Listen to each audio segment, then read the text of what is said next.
ಕೆಂಪೇಗೌಡ ನ್ಯೂಸ್ಗೆ ಸ್ವಾಗತ. ನಾನು ನಿಮ್ಮ ಚುಂಚನಗಿರಿ ಶಶಿಕುಮಾರ್ ಮಾತಾಡ್ತಾ ಇದ್ದೀನಿ. ಇವತ್ತಿನ ವಿಷಯ ಬಂದು ನಮ್ಮ ಕರ್ನಾಟಕದ ಸಾರಿಗೆ ಮಂತ್ರಿಗಳಾಗಿರ್ತಕ್ಕಂಥ ಮಾನ್ಯ ರಾಮಲಿಂಗಾರೆಡ್ಡಿ ಅವರಿಗೆ 4,000 ಕೋಟಿ ಮೋಸ ಮಾಡಿರ್ತಕ್ಕಂಥ ವಿಚಾರ. ಅಂತಿಂತ ಅಮೌಂಟ್ ಅಲ್ಲ, ಬರಾಬರಿ 4,000 ಕೋಟಿ. ಇವ್ರು ಯಾರಿಗೆ ಸಾಲ ಕೊಟ್ಟಿರ್ಬೋದು? ಇವರು ಸಾಲ ಕೊಟ್ಟಿದ್ದಲ್ಲ, BJP ಸರ್ಕಾರ ಇದ್ದಾಗ ಬಸವರಾಜ ಬೊಮ್ಮಾಯಿ ಅವರ ಗೌರ್ಮೆಂಟಲ್ಲಿ ಸಾರಿಗೆ ಇಲಾಖೆಯಲ್ಲಿ 4,000 ಕೋಟಿಯಷ್ಟು ಸಾಲವನ್ನು ಅವರು ಉಳಿಸ್ಕೊಂಡಿರ್ತಾರೆ. ಅಂಥ ಸಾರಿಗೆ ಮಂತ್ರಿಗಳು ಹೇಳ್ತಕ್ಕಂಥದ್ದು. ಮಾಧ್ಯಮದವರು ಪ್ರಶ್ನೆ ಮಾಡ್ತಾರೆ, ಸಾರ್ 4 ನಿಗಮಗಳು ದಿವಾಳಿ ಹತ್ತ ಸಾಗ್ತಾ ಇದೆ, ಕರ್ನಾಟಕದ ಸಾರಿಗೆ ವ್ಯವಸ್ಥೆ ದಿವಾಳಿಯಲ್ಲಿದೆ, ನೀವು ಸಾರಿಗೆ ಮಂತ್ರಿಗಳು ಏನು ಮಾಡ್ತಾಯಿದ್ದೀರಿ ನೀವು? ಅದಕ್ಕೆ ಅವ್ರು ತುಂಬ ಈ ಒಂದು ಅದ್ಭುತವಾಗಿರ್ತಕ್ಕಂಥ ಉತ್ತರ ಕೊಡ್ತಾರೆ. ಕಾರಣ ಕಾಂಗ್ರೆಸ್ ಸರ್ಕಾರ ಅಲ್ಲ, ಆ 4,000 ಕೋಟಿ ಲಾಸ್ ಆಗಿದ್ದು BJP ಸರ್ಕಾರದಲ್ಲಿ. ಅವರು ಸಾಲ ಮಾಡಿ ಹೋಗಿದ್ದಾರೆ, ಆ ಸಾಲವನ್ನು ನಾವು ಕಟ್ತಾ ಇದ್ದೀವಿ. ಅಂದರೆ ಕಟ್ಟಿಲ್ಲ, ಕಟ್ತಾ ಇದ್ದೀವಿ.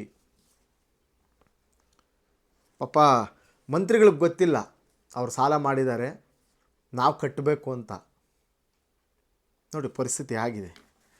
ಈ ಫ್ರೀ ಬಸ್ಸುಗಳು ಅಂತಕ್ಕಂಥ ಒಂದು ಸ್ಕೀಮಲ್ಲಿ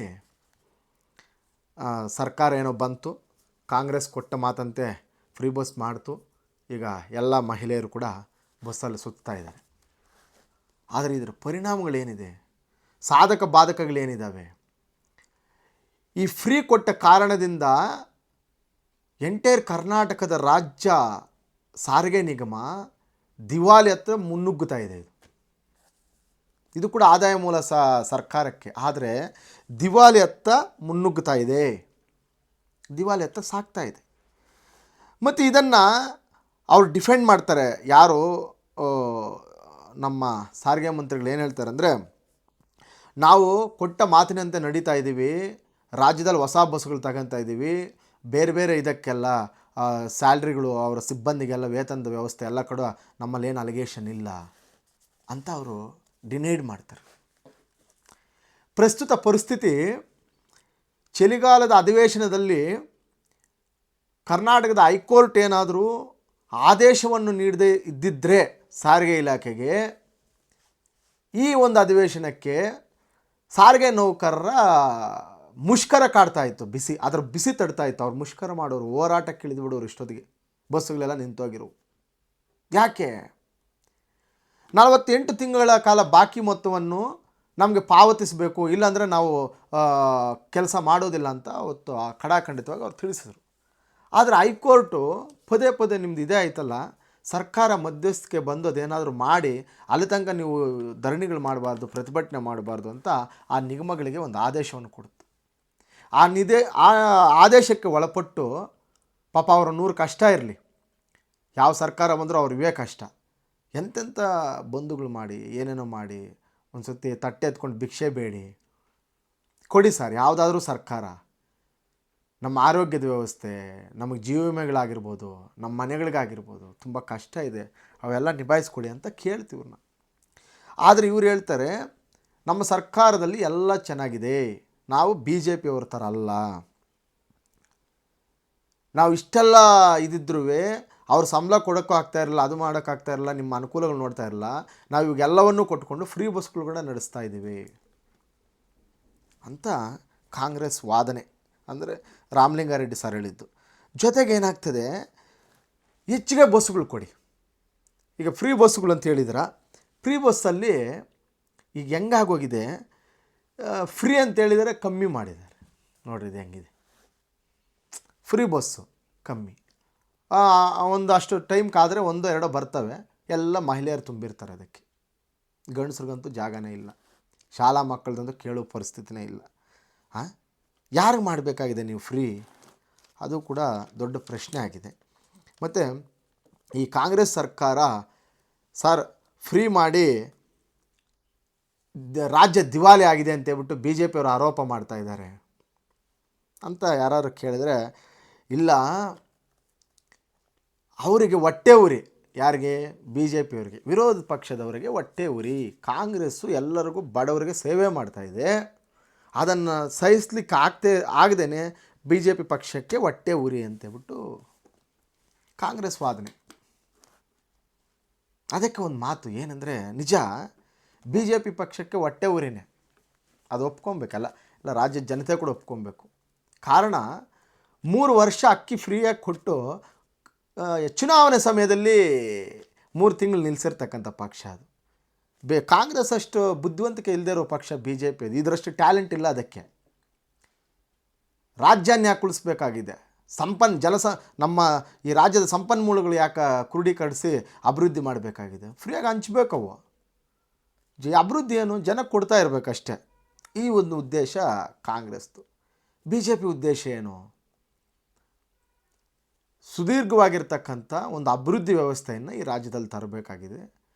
ಜನಕ್ಕೆ ಇದ್ದಿದ್ದನ್ನು ಹಂಚಿದರೆ ದೇಶ ಉದ್ಧಾರ ಆಗಲ್ಲ, ರಾಜ್ಯ ಉದ್ಧಾರ ಆಗಲ್ಲ. ಅದು ಈ ಸರ್ಕಾರಕ್ಕೆ, ಕಾಂಗ್ರೆಸ್ ಸರ್ಕಾರಕ್ಕೆ ಗೊತ್ತಿಲ್ಲ. ನಾನು ಯಾರೋ ಒಬ್ಬ ನಮ್ಮ ಮೇಷ್ಟ್ರನ್ನ ಕೇಳಿದೆ, ಒಬ್ಬರನ್ನ, ರಿಟೈರ್ಡ್ ಆಗಿದ್ದಾರೆ ಅವ್ರ ಪಾಪ. ಸೊ ಅವ್ರನ್ನ ಕೇಳಿದ್ರೆ, ಸರ್ ಈ ಬಿ ಜೆ ಪಿ ಕಾಂಗ್ರೆಸ್ಸಿಂದ ದಿವಾಳಿ ಆಗಿದೆ ಈ ದೇಶ ಅಂತಾರೆ. ಈ ಕಾಂಗ್ರೆಸ್ ಅವರು ಇಲ್ಲ ಬಿ ಜೆ ಪಿನೇ ಈ ದೇಶನ ಹಾಳು ಮಾಡಿದ್ದು ಅಂತಾರೆ. ಎರಡಕ್ಕಿರೋ ವ್ಯತ್ಯಾಸ ಏನು ಸರ್? ಯಾರು ಹಾಳು ಮಾಡಿದ್ದು ಈ ದೇಶನ ಅಥವಾ ಈ ರಾಜ್ಯನ ಅಂತ ಕೇಳಿದರೆ ಅವ್ರು ಹೇಳ್ತಾರೆ, ಯಾರು ಅಂತ ನಾನೇನು ಹೇಳೋದಿಲ್ಲ, ಅದರೊಂದು ಚಿಕ್ಕದೊಂದು ಕತೆ ಅಷ್ಟೇ. ಅದು ಹೆಂಗಿದೆ ಗೊತ್ತೇ? ಕಾಂಗ್ರೆಸ್ ಪಕ್ಷ ಸಮುದ್ರದ ಹತ್ರ ಮೀನು ಹಿಡಿತಾ ಇದ್ದರೆ ಜನ ಹೋದ್ರಂತೆ.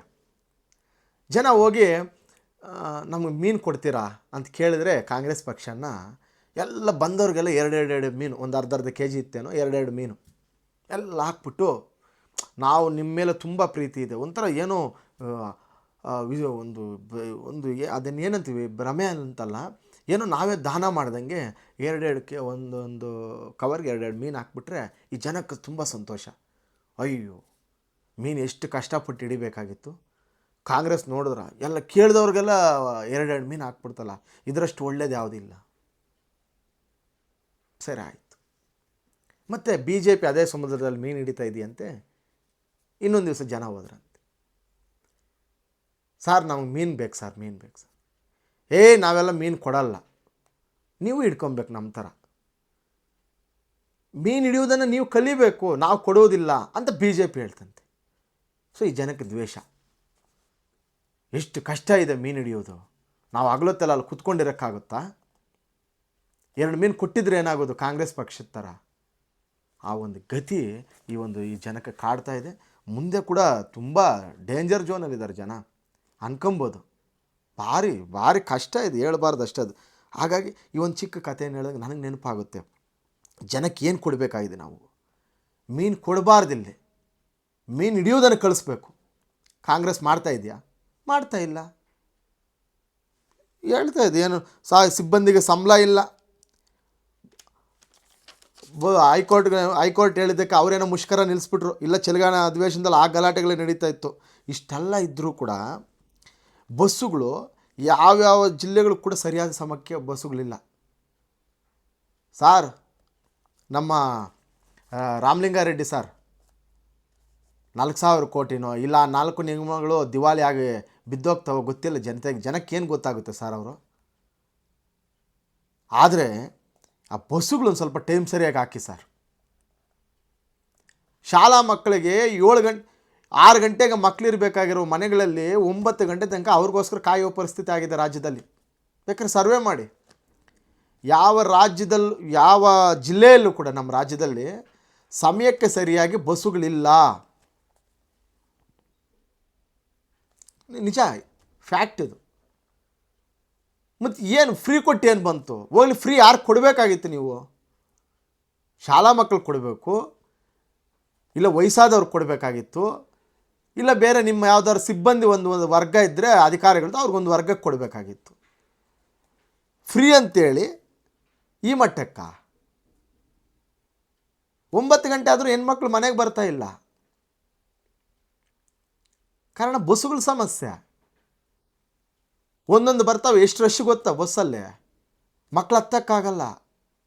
ಎಂಥ ರಾಜ್ಯದಲ್ಲಿ ಬದುಕ್ತಾ ಇದ್ದೀವಿ? ಏನು ವ್ಯವಸ್ಥೆ ಕಾಂಗ್ರೆಸ್ದು? ಇವನ್ನೆಲ್ಲ ಹೇಳಿದ್ರೆ ಇಲ್ಲ ಅದು ಇದು ಅಂತೇಳ್ಬಿಟ್ಟು ಡಿನೈಡ್ ಮಾಡ್ತಾರೆ ಕಾಂಗ್ರೆಸ್ ಪಕ್ಷದವರು. ದೇವ್ರು ಕಾಪಾಡಬೇಕು, ಮೊದಲು ಜನ ಬದಲಾಗಬೇಕು, ಏನೂ ಮಾಡೋದೇ ಇರೋ ಪರಿಸ್ಥಿತಿ. ಯಾಕಂತಂದರೆ ನಿನ್ನೆ ಮಾನ್ಯ ಮಂತ್ರಿಗಳು ಹೇಳಿದ್ದಕ್ಕೆ ನಾನು ಈ ವಿಚಾರ ಬಂತೀಗ. 4,000 ಕೋಟಿ ಸಾಲ. ನೋಡೋಣ ಫ್ರೀ ಬಸ್ಸುಗಳು ನಿಲ್ಲಿಸ್ತಾರೋ ಇಲ್ಲ 4,000 ಕೋಟಿ ಕಟ್ಟಿ ನಿಗಮಗಳನ್ನ ಅಭಿವೃದ್ಧಿ ಮುನ್ನಡೆಗೆ ಹೋಗ್ತಾರೋ. ಇನ್ನು ಈ ಸಿಬ್ಬಂದಿದು ಬೇರೆ ಡ್ರೈವರ್ಗಳು ಕಂಡಕ್ಟರ್ದು ಮುಷ್ಕರ ಬೇರೆ ಇತ್ತು. ಅವ್ರಿಗೇನೇನು ಮಾಡ್ತಾರೋ ಗೊತ್ತಿಲ್ಲ. ಅವರೊಂದು 1,000 ಕೋಟಿ ಹೆಚ್ಚಿಗೆ ಕೇಳಿದ್ರು, ಅದನ್ನು ಮಾಡಲ್ಲ ಅಂತಂದರು. ಏನೋ ದೇವರೇ ಕಾಪಾಡಬೇಕು. ಇದು ಈ ವಿಚಾರವನ್ನು ಇಷ್ಟನ್ನು ಹೇಳಿ ಇಲ್ಲಿಗೆ ಮುಗಿಸ್ತಾ ಇದ್ದೀನಿ.